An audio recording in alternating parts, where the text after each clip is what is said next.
Assalamualaikum warahmatullahi wabarakatuh.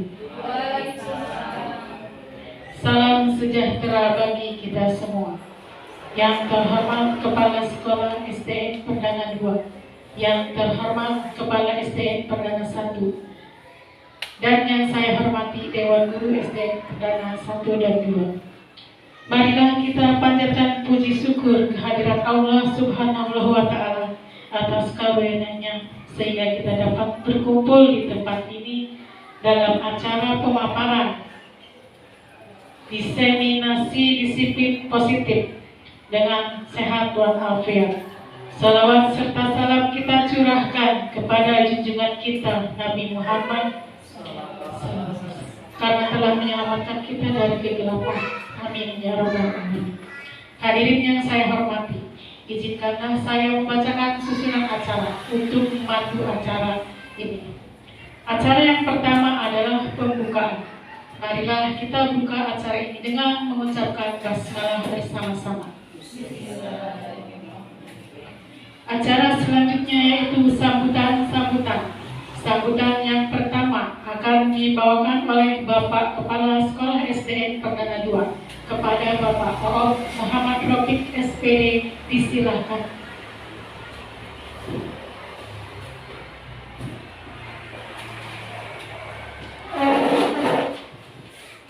Assalamualaikum warahmatullahi wabarakatuh.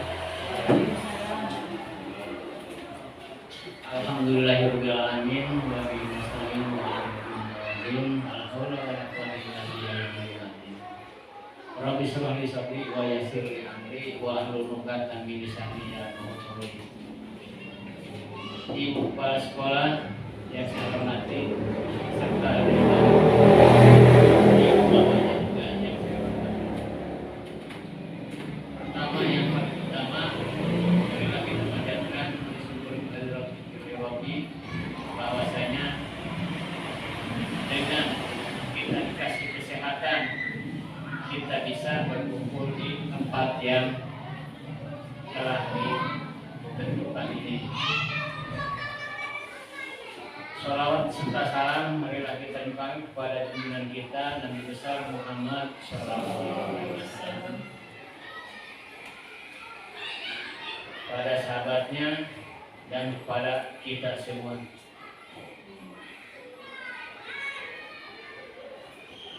Untuk yang pertama kalinya saya ngomong di sini tentang diseminasi disiplin positif. Apa itu disiplin positif? Saya juga belum mengerti. Karena apa? Karena baru tahu CGP itu apa. Baru tahu di sini. Tanya juga saya mau mendaftar ke itu tadi ya. Tidak bisa ditolak karena usia. Di mana disiplin positif itu kemungkinan besar kita semua harus disiplin di dalam kerja, mungkin gitu ya. Disiplin waktu, terutamanya yaitu datang tepat waktu. Terus tidak banyak mangkir, tidak izin terus-terusan,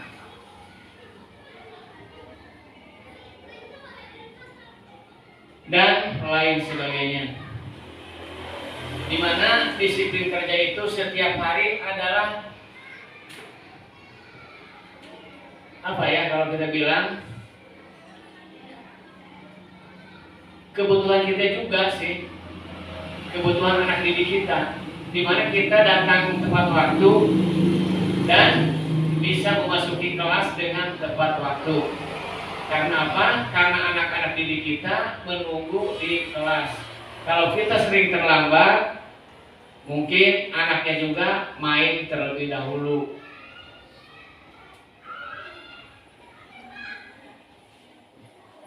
Terus lagi, apa ya, bingung.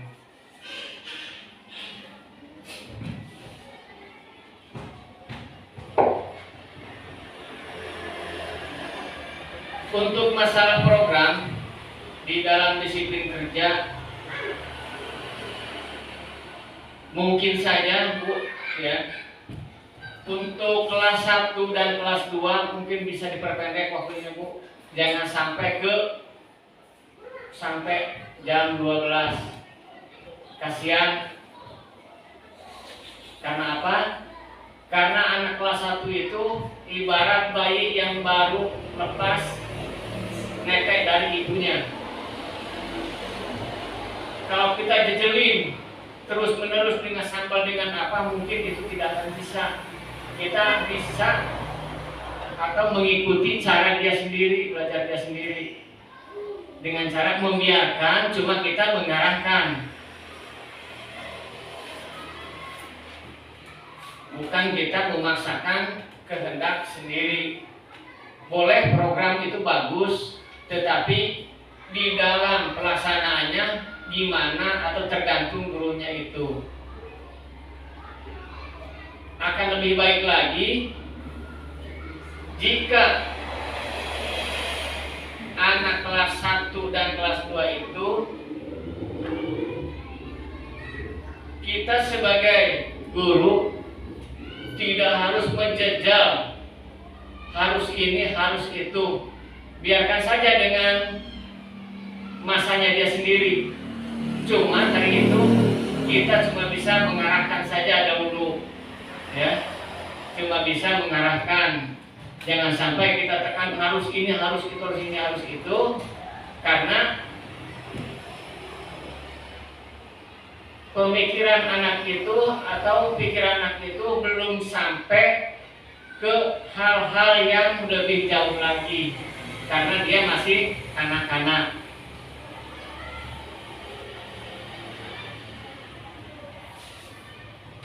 Terus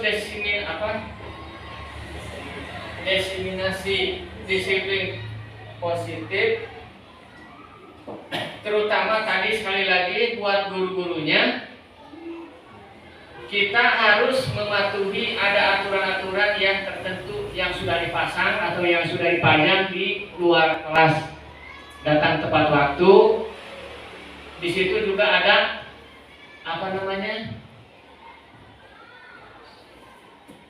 disiplin waktu, ya, disiplin waktu. Di antaranya apa?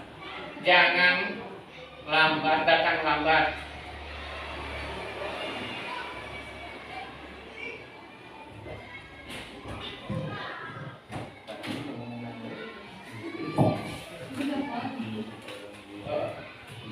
Ya. Inti dari diseminasi disiplin positif, kita harus mendukung, karena ini Ibu Uju, ya, Ibu Uju sedang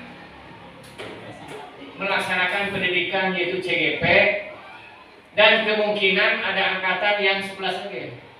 Ya.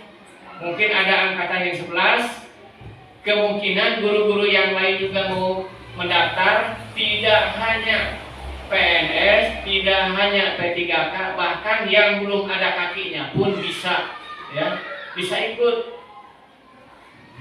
Tidak abdi maya bacaan naon, ulah leutik hate, ulah leutik harapan, kita bisa ikut belajar, karena belajar itu wajib. Cek dengan kayak bisa barambrol sampai ke yang melahat. Terus kita dukung program-program yang ada di CGP itu yang sekarang sedang dilaksanakan oleh Bu Uju. Kita harus dukung dan harus bantu. Dengan cara apa bantunya? Dengan cara pemikiran yang positif. Mungkin itu aja, ya. Sambutan dari saya cukup sekian. Wassalamualaikum warahmatullahi wabarakatuh.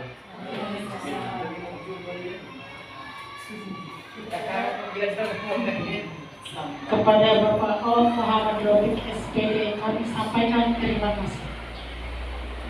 Sambutan yang kedua yaitu dari Ibu Kepala Sekolah SDN Perdana 1, Ibu Hajah Tati Sri Hartati SPD, disilakan. Dari Lampung, ya. Bismillahirrahmanirrahim. Assalamualaikum warahmatullahi wabarakatuh. Rabbi sodri wa yassirli amri wahlul 'uqdatam min lisani yafqahu qawli. Yang terhormat Bapak Kepala Sekolah SDN Perdana 2 serta Dewan Guru dari Perdana 1 dan 2 yang Ibu hormati. Pertama-tama marilah kita panjatkan puja dan puji syukur kehadirat Allah Subhanahu wa taala. Pada hari ini, pada hari Selasa, kita bisa diberi nikmat panjang umur, sehat walafiat serta iman Islam kita mudah-mudahan tertapang oleh Allah Subhanahu wa taala. Tak lupa sholawat serta salam mulia tercurah kepada baginda besar Muhammad Sallallahu Alaihi Wasallam beserta keluarganya, sahabatnya, dan kita umatnya sampai di yaumil akhir. Mudah-mudahan kita mendapatkan syafaatnya di akhirat. Amin ya rabbal alamin. Pertama-tama Ibu ini mengucapkan selamat kepada Ibu Uju yang sekarang sedang melaksanakan pendidikan CGP yaitu selama 6 tahun. Marilah kita bersama-sama dukung teman kita ini Bu Uju, atau bisa disebut anak Ibu. Tapi sekarang mah udah punya bapak Bu Uju, jadi Ibu Uju punya bapaknya. Jadi ibu mah hanya mendampingi saja, nanti mah ke depan itu sama Pak Op terus Bu Uju ya. Nah di sini dalam rangka yaitu Bu Uju akan mensosialisasikan ya tentunya samanya atau pemberitahuan mengenai diseminisasi disiplin positif ya, dimana kita itu Ibu rasa udah pernah kita belajar mengenai disiplin positif ya, karena dimana dalam disiplin positif itu Pak, dalam disiplin positif itu tidak ada hukuman untuk anak, betul nggak itu ya? Betul ya. Jadi dalam disiplin itu kita di sana itu Pak menerapkan disiplin positif untuk anak itu tidak seperti kita zaman dahulu Pak. Zaman dahulu kita kalau mau menerapkan disiplin itu ada sanksinya ya, ada sanksinya. Di mana sanksinya itu adalah ada hukumannya. Kadang-kadang kita dihukum anak dijemur atau disuruh apa mengusap. Tapi setelah kita mempelajari dari PMM kemarin ya, alhamdulillah ya, dengan belajar di PMM yaitu mengenai disiplin positif itu, kita sekarang terbuka wawasan kita. Jadi dalam disiplin positif itu kita tidak menghukum anak dengan kurikulum yang sekarang Pak. Ya, Bu, ya betul nggak itu? Ya, kita tidak menghukum anak, tapi kita juga tidak bisa mendikte anak. Apa mendikte anak di sana? Kita bertanya terus-terusan, tapi kita harus anak itu mengeluarkan kata-kata sendiri. Ya Bu ya, dengan disebut apa? Namanya jadi anak itu jadi curhat kepada kita permasalahannya, ya. Dengan cara coaching ya, itu diterapkan itu Pak ya. Jadi sekarang itu disiplin. Kalau dulu kita kan kalau salah dihukum sama guru ya Pak ya. Sebetulnya kan sekarang tidak Pak. Jadi sekarang yang sudah kita lakukan itu adalah dulu. Sekarang yang lain lagi dengan adanya kurikulum berbeda. Jadi disiplin positif. Nah, untuk lebih jelasnya nanti mengenai disiplin positif atau diseminasi disiplin positif itu kita dengarkan yaitu dari Bu Uju ya. Ibu hanya di sini mengajak kepada guru-guru yang belum mendaftar CGP, tolong daftar CGP. Karena banyak sekali pengaruhnya dari untuk CGP itu ya. Banyak sekali kita akan menjadi guru penggerak di mana kita bisa menggerakkan teman-temannya. Alhamdulillah di sini juga Bu Uju sudah memberikan contoh bagaimana dia disiplinnya. Dia ke sekolah tepat waktu ya, dan pulang juga tepat waktu, itu dalam disiplin waktu. Kemudian kita juga alhamdulillah Bu Uju kreatif orangnya, maka kita ikuti. Dan Ibu minta tolong Bu Uju ajak teman-temannya untuk berinovatif dan berkreatif. Jadi jangan punya ilmu diamalkan sendiri saja, tapi tolong sebarkan kepada teman-temannya. Jadi supaya teman-teman itu mengikuti kita belajar bersama-sama. Ibu tak bosan-bosan, ayo kita bareng-bareng, kita belajar PMM hari apa kita bareng-bareng. Jadi nyetelnya bareng-bareng, belajarnya bareng-bareng, tinggal kita membuat nanti aksi nyatanya. Di sini kita udah enak, ada Pak Ujang ini datang, udah panggil kemana-mana ya Pak Ujang, ya. Dia gunakan dia, kalau ada dia gunakan. Ayo Pak, PMM gitu. Kita nggak apa-apa PMM bareng-bareng. Nanti kok aslinya beda-beda kan ya. Kemudian juga Ibu mohon kepada guru-guru yang lainnya, ayo kita semangat. Kita semangat dan Ibu mengacukan jempol kepada bujunya, teman-teman ya. Ibu bukannya membanggakan buju, tapi semua juga teman-teman, guru-guru semuanya udah bagus-bagus, ya, udah melaksanakan. Kita bertahap aja, pelan-pelan aja kita melaksanakan disiplinnya ya. Jangan kita lari, bisa lari makanya bisa lalu ya koknya. Senang aja kita, yang penting kita melaksanakan. Ya. Ibu ucapkan terima kasih Buju telah diberikan kesempatan untuk berbicara dalam diskusi atau diseminasi positif kegiatan PDP. Mudah-mudahan dengan ada kegiatan ini kita sekolah kita makin maju dan hati kita sebagai guru tergerak. Jadi jangan diam di tempat. Ayo kita belajar bersama-sama. Ibu juga tidak akan malu bagaimana ini caranya. Ibu tidak akan malu bertanya kepada guru-guru. Bukan, kepala sekolah itu memang jabatan, tapi bagi ibu adalah kamu adalah teman sejawat ibu. Jadi di mana kita di sekolah kita adalah satu keluarga. Kalau ada yang bisa, tolong tularkan kepada yang bisa. Terus terang, ibu juga tidak begitu mampu dalam IT. Tolong ibu bantu, ya. Ibu minta bantuannya kepada guru-guru yang mampu IT. Ibu siap untuk belajar. Ibu tidak akan malu karena belajar itu walaupun itu ya wajib hukumnya dari lahir kita sampai ke darah. Rupanya dari cukup sekian. Wabillahi taufiq wal hidayah. Wassalamualaikum warahmatullahi wabarakatuh. Semangat Buju.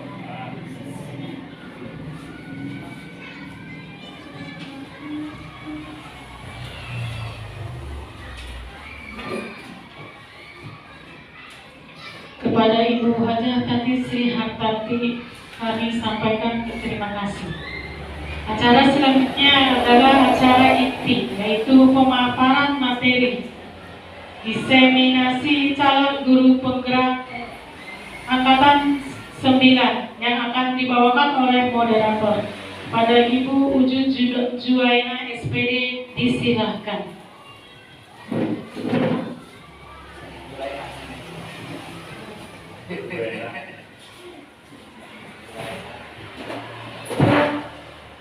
Assalamualaikum warahmatullahi wabarakatuh.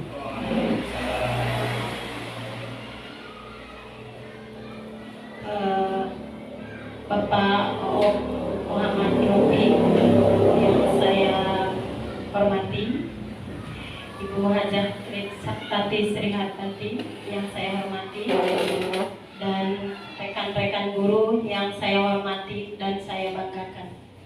Alhamdulillahirabbil alamin wa bihi nasta'in ala umuri dunya waddin wassalatu wassalamu ala asrofil anbiya'i wal mursalin wa ala alihi wa sahbihi ajmain amma ba'du.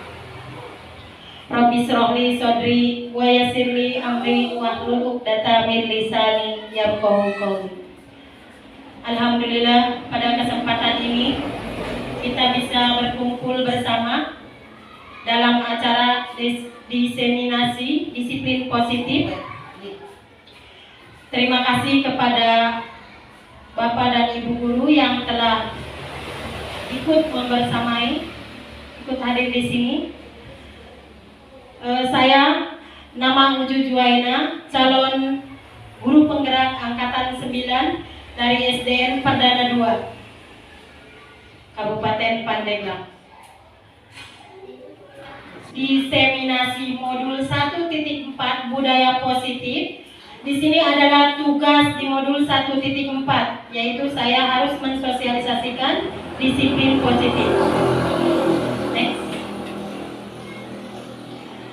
Pembelajaran paradigma baru yaitu merupakan pembelajaran yang dirancang berdasarkan prinsip pembelajaran berdiferensiasi, sehingga para peserta didik belajar sesuai kebutuhannya berdasarkan tahap perkembangan sesuai teori psikologi modern untuk mewujudkan profil pelajar Pancasila.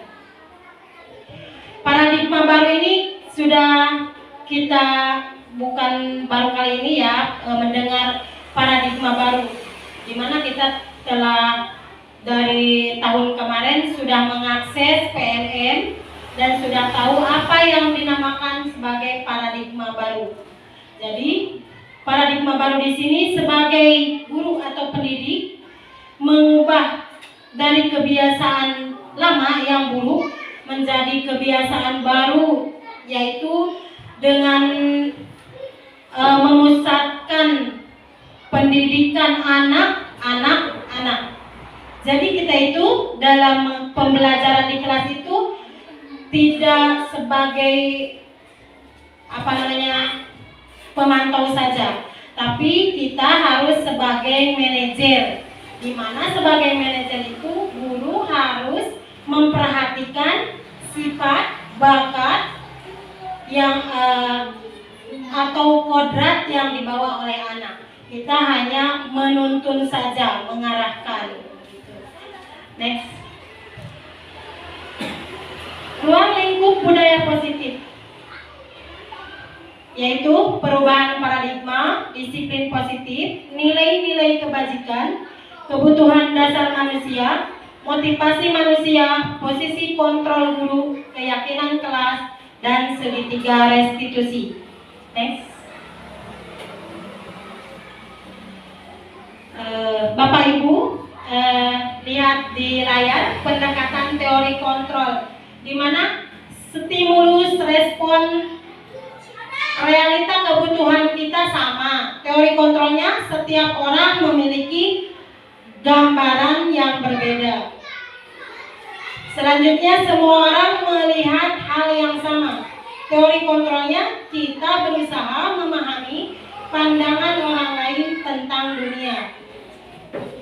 Selanjutnya kita mencoba mengubah orang agar berpandangan sama dengan kita.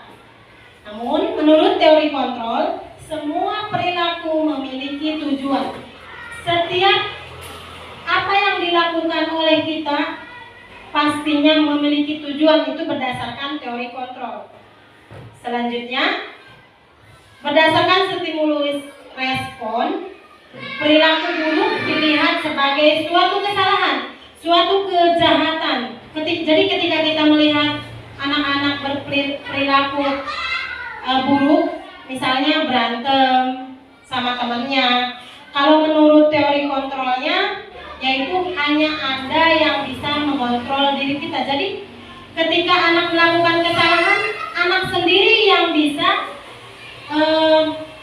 menemukan solusinya. Jadi kita sebagai guru mengarahkan, bukan menghukum, kata ibu kepala tadi.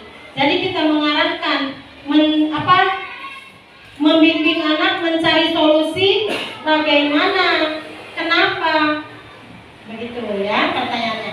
Selanjutnya, saya bisa mengontrol orang lain. Teori kontrolnya yaitu kolaborasi dan konsensus penciptaan pilihan-pilihan baru. Misalnya kalau zaman dulu itu sebagai pemimpin atau misalnya sebagai kepala sekolah, kumaha cek aing bae gitu ya Bu ya. Kalau zaman sekarang kata ibu tadi sudah dijelaskan, kita itu harus berkolaborasi. Jadi harus bermusyawarah sama teman. Kalau misalnya ada kita mau maksudnya program di tahun ajaran baru, tidak langsung dicetak program berdasarkan bagaimana pemikiran kepala sekolah, tetapi harus mengajak ngobrol dulu dengan dewan guru. Atau saya misalnya di sini sebagai CGP ada program nih sebagai CGP, jadi harus ngobrol dulu sama teman. Tidak mau maneh kalau kata orang sini ya. Itu menurut teori kontrol. Jadi intinya kita harus berkolaborasi, bermasyarakat, dan konsensus menciptakan pilihan-pilihan baru. Itu ya yang dinamakan paradigma baru juga. Selanjutnya, pemaksaan ada pada bujukan gagal. Dan menurut teori kontrol, model berpikir menang kalah. Seperti itu. Next. Nah, selanjutnya disiplin positif. Bapak Ibu masih ingat gak apa sih yang dinamakan disiplin positif? Ada yang bisa menjelaskan nih? Kalau nggak ngacu saya tunjuk. Apa sih disiplin positif itu? Boleh? Ada yang mau menjawab? Bu Neng Rini?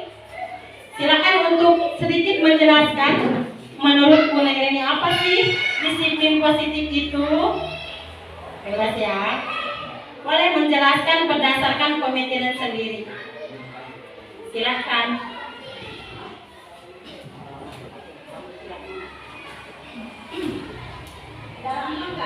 Baik, terima kasih Bu atas kesempatannya.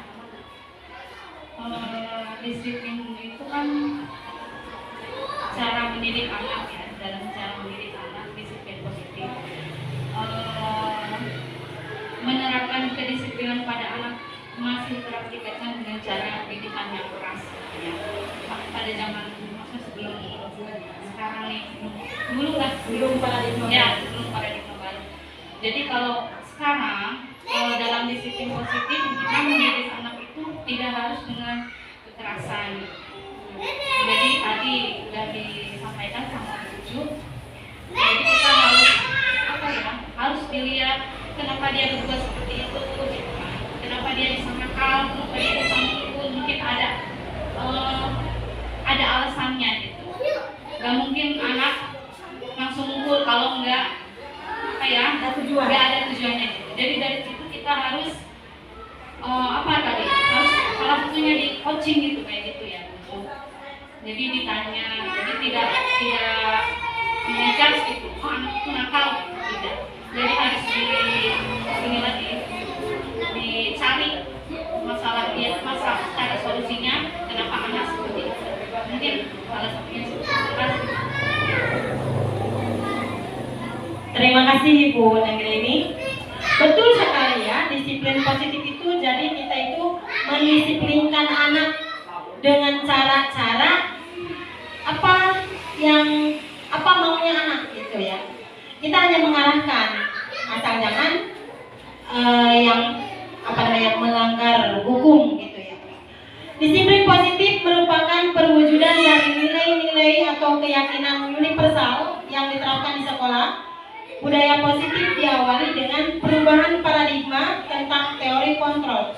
Disiplin positif merupakan cara penerapan disiplin yang bertujuan kesadaran serta memberdayakan peserta didik tanpa memberikan imbalan, ancaman, atau hukuman.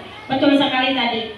Jadi kita itu cara mendisiplinkan anak itu tidak dengan paradigma baru, tidak menggunakan hukuman lagi, tidak menggunakan imbalan lagi, apalagi ancaman. Karena menurut teori kontrol kita itu harus melihat apa tujuan anak itu melakukan hal itu. Bagaimana supaya anak tidak melakukan hal itu? Bukan ditunjukkan sama kita solusinya, tapi digali dari anak sendiri. Next. Selanjutnya nilai-nilai kebajikan, yaitu keadilan, tanggung jawab, kejujuran, bersyukur, lurus hati, berprinsip, integritas, kasih sayang, rajin, percaya diri, kesabaran, dan berkomitmen. Next. Selanjutnya yaitu kebutuhan dasar manusia.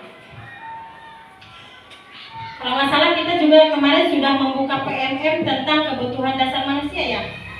Belum? Kebutuhan dasar manusia adalah segala sesuatu yang dilakukan untuk mendapatkan keinginan. Segala tindakan yang kita lakukan mempunyai tujuan tertentu. Jadi faktor-faktor apa saja yang mempengaruhi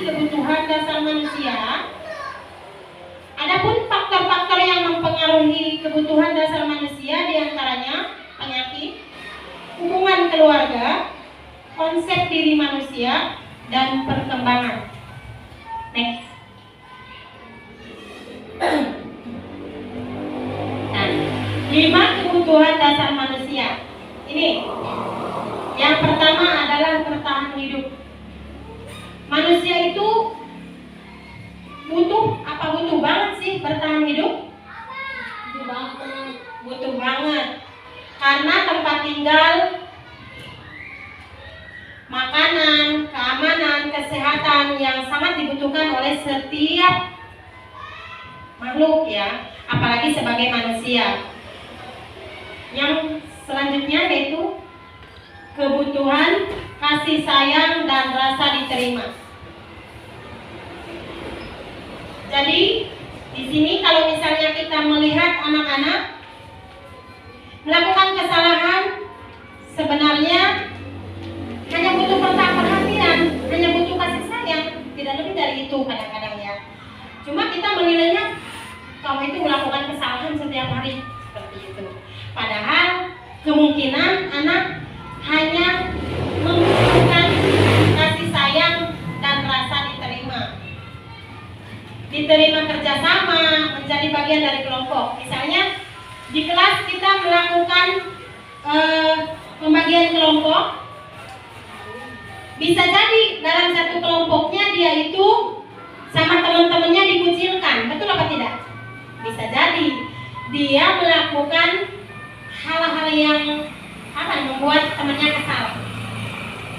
Padahal dia itu cuma butuh diterima, diajak yuk, saya mau ikut sama kelompok, diajak gabung gitu dalam tugas kelompoknya, seperti itu. Selanjutnya penguasaan. Kebutuhan manusia butuh penguasaan seperti memimpin, harga diri, keinginan untuk dianggap berprestasi. Manusia butuh tidak sih memimpin? Iya, semua manusia normal butuh ya. Karena kadang-kadang kita itu walaupun misalnya perempuan, kadang-kadang berada di posisi memimpin walaupun misalnya dalam satu keluarga. Contohnya kayak gini, misalnya dalam satu keluarga sang suami sakit. Pada saat itu kita menggantikan suami untuk memimpin keluarga tersebut. Betul apa tidak? Ya, seperti itu. Selanjutnya, kebutuhan manusia kebebasan. Mandiri, mencoba hal baru, memiliki pilihan, mampu mengendalikan arah dirinya. Itu termasuk kebutuhan dasar manusia. Butuh mencoba hal baru, butuh mandiri, butuh memiliki pilihan. Tidak kalau misalnya di dalam kita itu berada misalnya di dalam posisi terkekang gitu. Padahal kita itu kebutuhan manusia yang paling dasar itu butuh bebas berekspresi kalau dalam diri anak di kelas itu gitu ya. Selanjutnya kesenangan. Anak butuh kesenangan, bermain, humor, antusiasme, tertawa. Kadang-kadang anak-anak kita itu di lingkungan keluarganya, misalnya orang tuanya kerja, di rumah nggak ada siapa-siapa, butuh dia tertawa. Makanya dia biasanya di sekolahnya membuat ulah yang lelucon gitu dengan cara dia sendiri. Padahal dia itu hanya ingin bermain, ingin tertawa. Nah, sebagai pendidik, bagaimana caranya kita itu menciptakan pembelajaran yang membuat anak tertawa, membuat anak bermain di dalam kelas atau di dalam pembelajaran? Itu kebutuhan-kebutuhan dasar itu harus diciptakan oleh seorang pendidik. Dari kelima kebutuhan dasar manusia itu bisa diciptakan oleh kita sebagai seorang pendidik. Betul tidak? Betul ya. Karena di sini semua kebutuhan seperti tadi keamanan, kerjasama, harga diri, memiliki pilihan itu ada dalam situasi anak pada saat proses belajar mengajar. Next. Selanjutnya, motivasi perilaku manusia. Motivasi itu ada dua. Yang pertama motivasi ekstrinsik, yang kedua motivasi intrinsik. Di mana motivasi ekstrinsik itu untuk menghindari hukuman. Itu motivasi itu yang lahir dari luar. Misalnya anak untuk menghindari hukuman saja dia melaksanakan disiplin. Contohnya begini, ketika kita ada guru di depan, anak disiplin, duduk rapi. Ketika kita keluar, ayo, anak itu ribut. Nah, itu karena motivasinya terlahir dari luar, karena ketakutan sama gurunya. Selanjutnya, menghindari hukuman, mendapatkan imbalan. Nah, anak termotivasi rajin banget. Padahal karena dia ingin mendapatkan imbalan. Atau misalnya imbalan itu kayak gini. Pasti saya ranking ke-1 ketika saya rajin, ketika saya mengerjakan tugas tepat waktu. Seperti itu Bapak Ibu. Merasa dituntut untuk melakukan tugas. Itu karena misalnya ada tugas seorang guru, nih kamu harus mengerjakan PR. Kalau tidak mengerjakan PR, ada konsekuensinya. Misalnya seperti itu. Anak melaksanakan itu termotivasi mengerjakan PR karena dia itu lahir bukan dari diri sendiri gitu, tapi dari luar, dari ibu gurunya, atau dari kakaknya, atau dari orang tuanya. Selanjutnya yang kedua, motivasi perilaku manusia itu motivasi intrinsik yang lahir dari diri sendiri, yaitu untuk menghargai diri sendiri, untuk menjadi orang yang mereka inginkan, mengeksplorasi kemampuan diri. Jadi anak itu melaksanakan disiplin atas keinginan diri sendiri, bukan karena tadi takut hukuman. Nah, kita sebagai seorang guru, bagaimana menumbuhkan motivasi intrinsik di dalam diri anak itu? Seperti itu. Jadi anak itu ketika misalnya mau upacara udah berdiri sendiri, udah berbaris begitu. Sebenarnya emang susah, cuma kita kenapa enggak mulai dari sekarang? So, nanti lama-kelamaan insya Allah akan tumbuh disiplin dalam diri sendiri. Kayak kita aja sebagai pendidik, kita sadar sebagai pendidik, kita itu buat apa sih sekolah ngajar itu? Apa sih cita-cita? Apa bukan kita jadi seorang guru? Walaupun bukan cita-cita, tetapi kita kan sudah punya punya kewajiban. Melihat dari kewajiban itu kita harus tumbuh motivasi dari diri sendiri, sadar diri intinya gitu. Kemauan sendiri. Next. Oke, selanjutnya hukuman. Dalam hukuman ini tidak terencana tiba-tiba. Murid tidak tahu apa yang akan terjadi, berupa hukuman fisik dan non fisik. Coba Bu Nur, saya mau contoh kita menghukum tidak direncanakan di dalam kelas itu. Misalnya, anak melakukan apa dan hukuman apa yang akan kita lakukan? Untuk hukuman yang tiba-tiba di dalam kelas itu, biasanya anak melakukan kesalahan. Apabila dikasih tugas dia malah bercanda, saya kasih hukuman suruh membaca. Nah, itu dalam hukuman yang tiba-tiba tidak direncanakan ya. Selanjutnya murid tidak tahu apa yang akan terjadi. Ya padahal murid itu ternyata mau dihukum seperti itu. Berupa hukuman fisik dan non fisik. Selanjutnya konsekuensi. Konsekuensi itu terencana dan disepakati sesuai peraturan biasanya.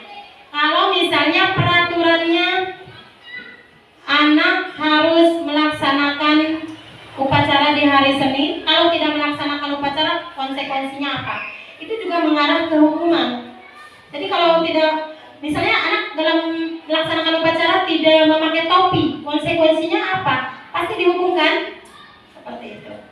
Guru, ya Bu? Mengenai konsekuensi kan itu terencana dan sepakat sesuai peraturan. Iya. Nah, konsekuensi di sana itu adalah hasil kesepakatan kita di kelas. Pokoknya kalau kita di sekolah itu ada konsekuensinya. Berarti seperti main bola, yang itu kan tidak ada konsekuensinya. Kita bareng-bareng membuat peraturan. Nah, jadi itu. Iya. Jadi itu konsekuensi yang jangan kita terlalu jauh dulu karena ini kan lingkungan kelas dulu ya. Iya. Iya. Nah, itu ada konsekuensinya. Umpamanya kan anak tadi melakukan pelanggaran. Iya. Itu kan adanya kesepakatan. Kan kita di dalam disiplin itu kita membuat kesepakatan. Gitu. Iya. Iya. Itu untuk mendapat maaf ini hanya menambahkan ya. Oke. Nah, jadi kita fokuskan ini karena bujuk gurunya di grup kelas 4, berarti kita konsekuensinya dulu ada bujuk fokus dulu ke kelas 4. Iya. Nanti kita dari kelas yang lain kan bisa nanti ada pelatihan sekolah. Iya. Maaf ya, hanya menambahkan. Ya, ini contoh ya Bu, hukuman dan konsekuensi. Jadi hukuman itu biasanya ada peraturan Bu. Kalau ada hukuman berarti ada peraturan dan ada konsekuensinya. Iya. Itu peraturan ya. Selanjutnya guru memonitor murid di dalam hukuman, di dalam peraturan. Selanjutnya murid tidak nyaman. Kalau sudah ada hukuman, murid tidak nyaman.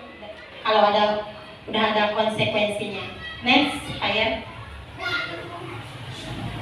Nah, selanjutnya adalah restitusi. Restitusi adalah proses mengembalikan murid pada kelompoknya untuk memperbaiki kesalahan. Yang pertama. Yang kedua, restitusi itu proses kolaborasi untuk sendiri membimbing mencari solusi. Di sini restitusi itu dilakukan ketika anak melakukan kesalahan.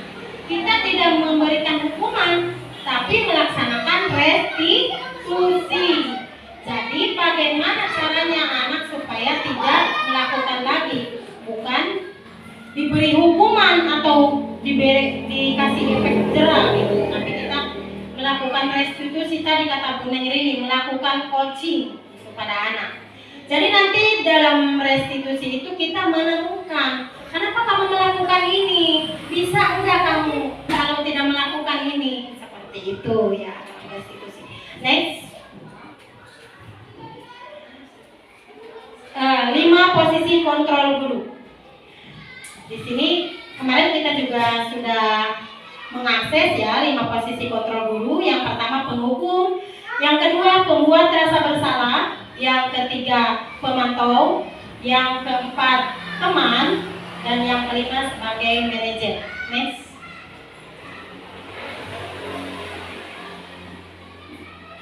Contoh penerapan 5 posisi kontrol guru. Misalnya kasus terlambat datang ke sekolah. Nih kalau guru di 5 posisi kontrol tadi kita sebagai teman, ayo dong sekali ini saja kamu jangan terlambat. Ya sudah, nggak apa-apa, karena kita itu berposisi sebagai teman. Jadi seperti ini contohnya. Ayo dong sekali ini saja kamu jangan terlambat. Ya sudah, nggak apa-apa. Kalau misalnya posisi kontrol guru sebagai pemantau, kamu tahu nggak konsekuensinya? Ibu akan lihat besok kamu datang terlambat lagi nggak? Seperti itu kalau misalnya pemantau. Next.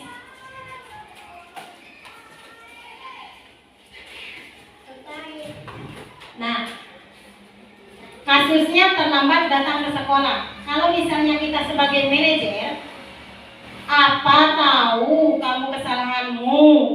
Kira-kira bagaimana untuk memperbaiki kesalahanmu? Di sini kita lakukan restitusi. Jadi kita itu menanyakan dulu kepada anak apa kesalahannya, lalu bagaimana untuk memperbaikinya. Seperti itu. Nanti akan ada jawaban dan ada solusi dari anak. Next. Posisi kontrol apakah aku ini? Aku di sini sebagai guru ya. Saya kecewa sekali denganmu. kamu tidak pernah benar melakukannya. Ayolah kamu lakukan demi ibu.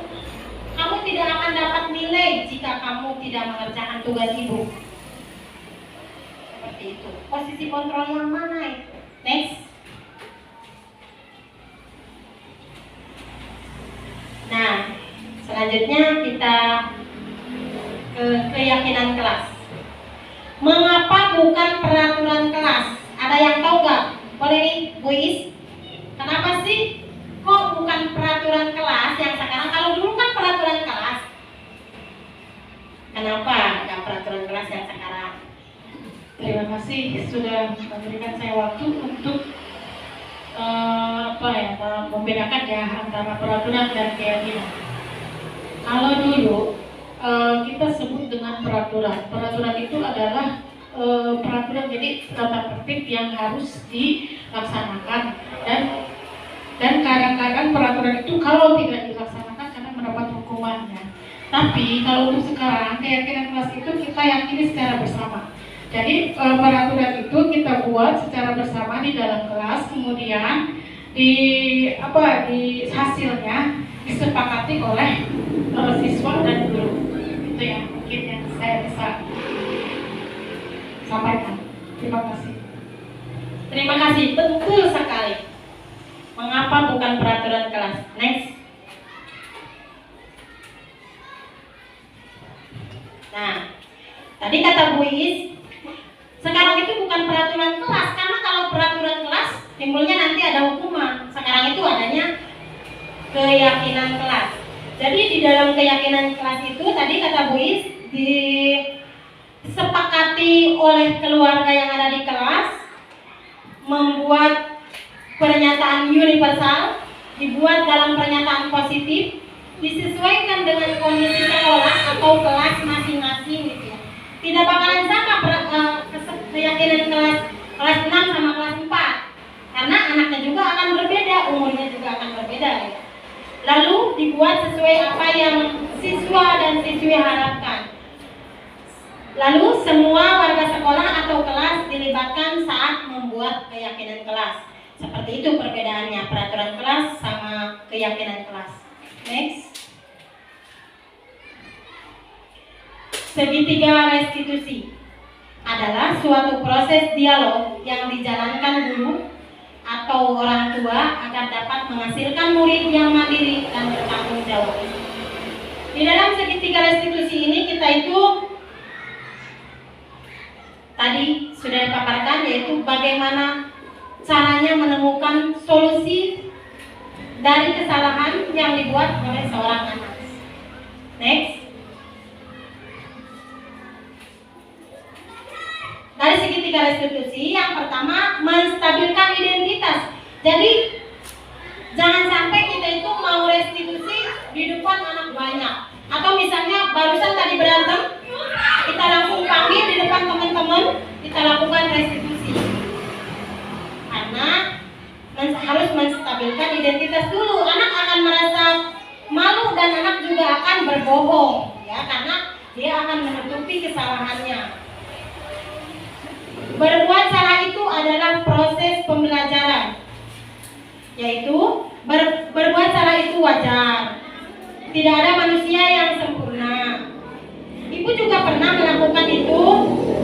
Ibu tidak mencari siapa yang salah, tapi ibu mau mencari solusi dari permasalahan ini. Kamu berhak merasa seperti itu. Itu adalah salah satu perkataan-perkataan dalam proses restitusi. Next.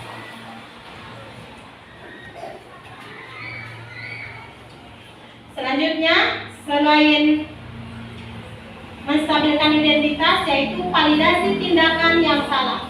Jadi setiap perilaku berupa memenuhi setiap kebutuhan. Itu kami pasti punya alasan melakukan itu gitu ya. Mengapa melakukan itu? Padahal kamu bisa melakukan yang lebih buruk dari ini ya. Gitu. Kalau misalnya ada yang berantem, saling tonjok, sebenarnya makanya kita itu harus bertanya sampai anak itu mau menjawab begitu ya. Kamu melakukannya karena mempertahankan sesuatu yang penting bagimu. Itu adalah validasi tindakan. Next. Selanjutnya yaitu menanyakan keyakinan. Setelah dia mengakui kesalahan, kita menanyakan keyakinan. Berdasarkan teori kontrol, pada dasarnya kita termotivasi secara intrinsik sebenarnya. Cuma apa? Kemauan, disiplin ya. Apa keyakinan jelas kita? Kelas yang bagaimana yang ideal? Nilai-nilai apa yang kita telah sepakati bersama? Nah, dalam menanyakan keyakinan, ini contoh pertanyaan yang kita tanyakan kepada anak. Jadi kita menanyakan keyakinan kelas yang telah kita sepakati bersama di dalam kelas. Seperti itu. Next.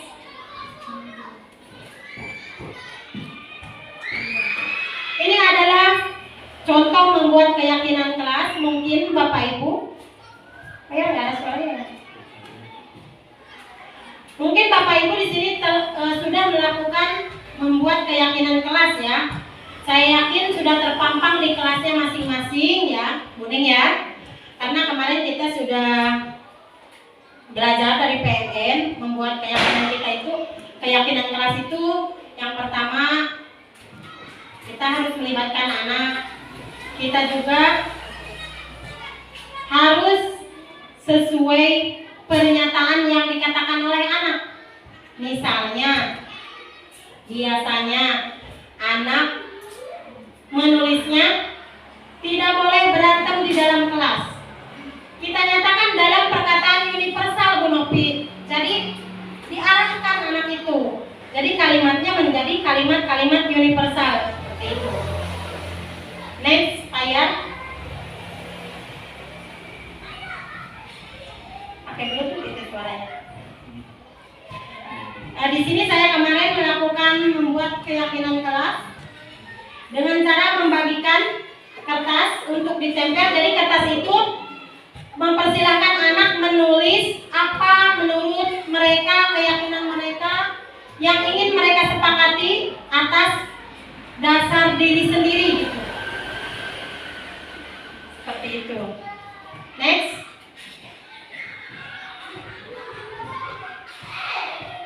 Lalu setelah ditulis, anak menempel tulisan tersebut di dinding. Next. Setelah tertempel semua di dinding, saya membacakan satu persatu dan kita sortir. Kalau misalnya di situ ada yang sama, kita copot, kalimatnya sama gitu. Jadi kita rapikan di situ keyakinan kelasnya. Next.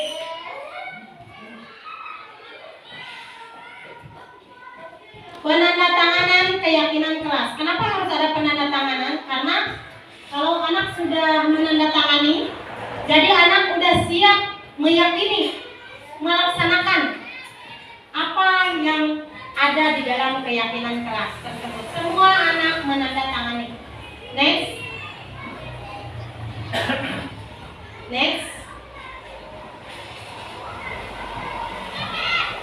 Nah, di sini pendapat siswa dan siswi. Jadi kita tanya, bagaimana perasaan anak setelah menempelkan atau membuat atau meyakini, menyepakati keyakinan kelas yang dibuat tadi. Harusnya ada suaranya Pak ya. Kenapa? Bentar ya. Oke, nggak apa-apa. Lanjut.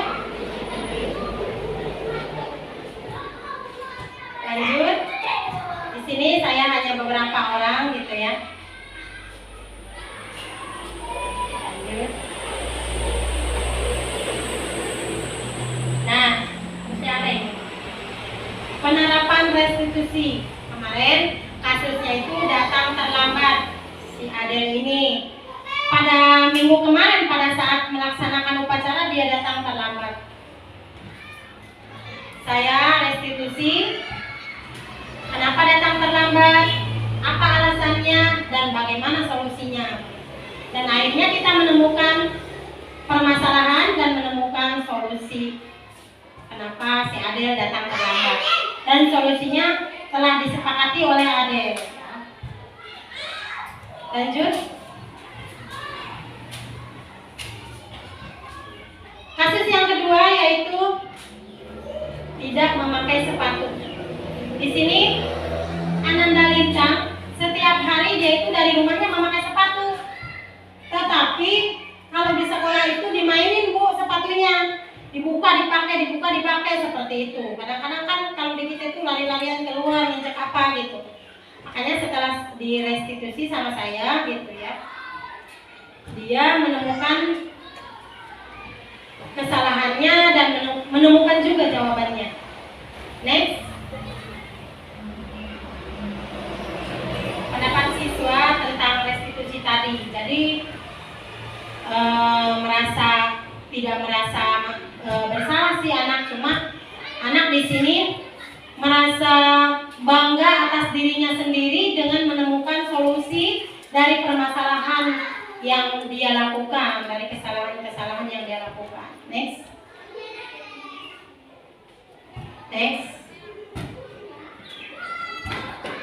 Ya, nah Bapak Ibu, itulah pemaparan dari saya. Saya mohon maaf bila ada kesalahan, bila ada kekurangan. Terima kasih sudah hadir di sini. Semoga bermanfaat dan menginspirasi, dan semoga teman-teman rekan sejawat ikut mendaftar CGP angkatan selanjutnya, karena di dalam CGP alhamdulillah banyak ilmu yang saya dapat, dan nanti insya Allah saya juga akan mengimplementasikan kepada teman-teman dengan disiplin positif yang selalu saya lakukan, walaupun mungkin itu menurut Bapak dan Ibu, menurut teman-teman tidak seberapa, tapi bagi saya itu sangat berharga. Dan mudah-mudahan selanjutnya teman-teman ikut di CGP dan kita berkolaborasi bersama untuk memajukan, mencerdaskan anak-anak agar tercapai tujuan pembelajaran.